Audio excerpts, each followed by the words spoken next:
কালকের ম্যাচের পর রয়্যাল চ্যালেঞ্জার্স ব্যাঙ্গালুরুর কাছে যে পার্সেন্টেজ ছিল সেটা বেড়ে 75% হয়ে গেছে। তাদের এই আইপিএল জেতার সম্ভাবনা সবচেয়ে বেশি রয়েছে। এবং কালকের ম্যাচে যেভাবে খেলাটা হয়েছে, বিশেষ করে শ্রেয়াস আইয়ার, নেহাল ওয়াদেরা বা মুম্বাই ইন্ডিয়ান্সের তরফ থেকে জসপ্রীত বুমরা, ট্রেন্ট বোল্ট, যে কম্বিনেশনটা আমরা দেখি সেই কম্বিনেশনটা কালকে ছিল, সেটা খারাপ কিছু ছিল না। কিন্তু কালকে বিশেষ করে শ্রেয়াস আইয়ার, জসপ্রীত বুমরার ইয়র্কার বল যেভাবে খেলেছিল বা যে একটা নতুন রাস্তা দেখিয়ে দিয়েছে অন্যান্য ব্যাটারদেরকে, অসাধারণ খেলেছে কালকে শ্রেয়াস আইয়ার। যে ক্যাপ্টেন্সি ইনিংসটা রয়্যাল চ্যালেঞ্জার্স ব্যাঙ্গালুরু এগেনস্টে আমরা মিসিং দেখেছিলাম, সেই জিনিসটা কিন্তু বা সেম ভুলটা কিন্তু কালকের ম্যাচে করেনি শ্রেয়াস আইয়ার। তার যে ক্যাপ্টেন্সি একটা ইনিংস হওয়া দরকার, তার যে ম্যাচুরিটি দেখানো দরকার ছিল, কালকে সে সেটা দেখিয়েছে। তার সাথে সঙ্গ দেওয়ার জন্য একজনের দরকার ছিল, সেখানে নেহাল ওয়াদেরা সামনে চলে এসছে। এবং বোলিংয়ের তরফ থেকে কিন্তু ভাইজাক বিজয় কুমার বা কাইল জেমিসন বা ইউজবেন্দ্র চাহাল বা যে সমস্ত বোলাররা ছিল তারা কিন্তু ভরপুর সঙ্গ দেওয়ার চেষ্টা করেছিল। আর্শদীপ সিংয়ের তরফ থেকে কালকে এফোর্টে তো 100 নাম্বার দিতে পারে, কিন্তু উইকেটের খাতা তারও কিন্তু কালকে শূন্য ছিল। এবং কালকের ম্যাচে যেখান থেকে একটা সময় লেগেছিল যেখানে ওপেনার রোহিত শর্মা খুব তাড়াতাড়ি আউট হয়ে যায়, জনি ব্রেস্টো, এবং কালকে ওয়ান ডাউন পজিশনটা আমার সবচেয়ে বড় অকওয়ার্ড লেগেছিল। কারণ যেখানে আমরা সূর্যকুমারকে দেখি সেখানে কিন্তু কালকে তিলক বর্মা চলে এসেছিলো। এটার কারণ কী বা তাদের কী স্ট্র্যাটেজি ছিল ম্যাচে, এই নিয়ে আমার কোনো ধারণাই নেই। একে তো কালকে ম্যাচ দেরিতে শুরু হয়, কিন্তু তাও 20 ওভারেরই খেলা হয়। কিন্তু যখন ওয়ান ডাউনে সূর্যকুমার যাদবের জায়গায় তিলক বর্মাকে দেখি তখন একটু তো আমি চমকে গিয়েছিলাম, বাহ!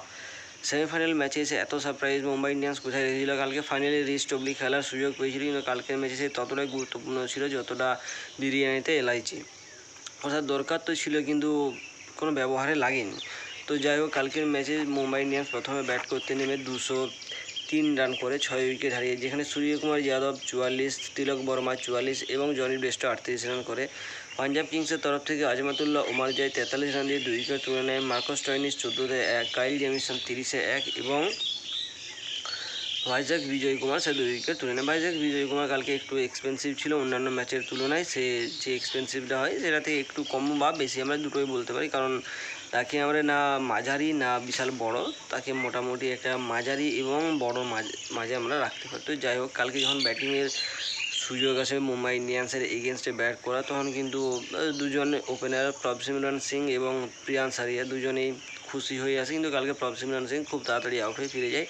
প্রিয়ান সারিয়া একটা ম্যাচ চলে, পরের ম্যাচটায় চলে না। অর্থাৎ প্রিয়ান সারিয়া রয়্যাল চ্যালেঞ্জার্স ব্যাঙ্গালুরু এগেনস্টে ফ্লপ কালকের ম্যাচে চলেছে, এবং তার হিসাব অনুযায়ী পরবর্তী ম্যাচ রয়্যাল চ্যালেঞ্জার্স ব্যাঙ্গালুরুর এগেনস্টে কিন্তু সে ফ্লপ যেতে চলেছে। তো যাই হোক, তার সাথে সাথে যে ম্যাচে প্রিয়ান সারিয়া চলে সে ম্যাচে প্রভসিমরন সিং চলে না, যে ম্যাচে প্রভসিমরন সিং চলে সে ম্যাচে কিন্তু প্রিয়ান সারিয়া চলে না। আমাদেরকে এই হিসাবটা খাতায় লিখে রাখা উচিত, কারণ রয়্যাল চ্যালেঞ্জার্স ব্যাঙ্গালুরুর ম্যাচ রয়েছে কালকে।